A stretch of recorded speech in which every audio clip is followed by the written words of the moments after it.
103টা কারণ আছে দুর্ঘটনার কারণ।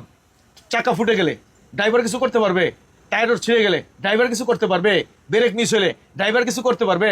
ড্রাইভার হলে সেবক, কিন্তু যান্ত্রিক কারণে দুর্ঘটনা হলে ড্রাইভারকে বলা হয় ঘাতক।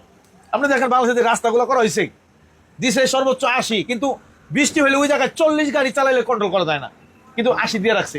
যাত্রীদের কথা গাড়ি না চালানো, যখন যে স্টার্ট করবে তখন তার মনে করতে হবে সে ভালো, সব পাগল, সে ভালো, সব পাগল। তো পাগল অনেক কথা বলবে, রাগ করা যাবে না, এটা মনে করতে হবে। আর যাত্রী এরা সবাই আমার লক্ষ্মী, যদি সে বুঝতো তাহলে বলতো না ভাই জোরে চালান, অনেকে আবার ডাইনে লন, অনেকে ভাই বাইদা গাড়ি চলে গেল, সে তো বুঝতেছে না, সে বলবেই। এজন্য সে স্থির থাকবে এবং সে নিয়ন্ত্রণের ভিতরে 80-র উপরে যেন না চলে, 80-র ভিতরে রাখবে গাড়ি, যেই জায়গায় যেরকম চলা দরকার চালাবে।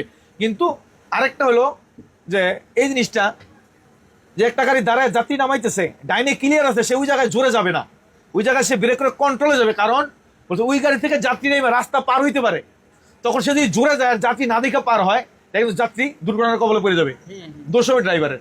কিন্তু আসলে ড্রাইভাররা কিন্তু ইচ্ছা করে কোনো কাজ করে না, এটা হয়ে যায়। আপনি দেখেন যাত্রীদের উদ্দেশ্য হলো যে তারা তো বুঝে নাই, অনেকের লোক মারা গেছে, তারা তাড়াতাড়ি দরকার, আবার অনেকে ভাই আস্তে ধীরে চালান, সে নিম্নতম দুর্ঘটনার কবলে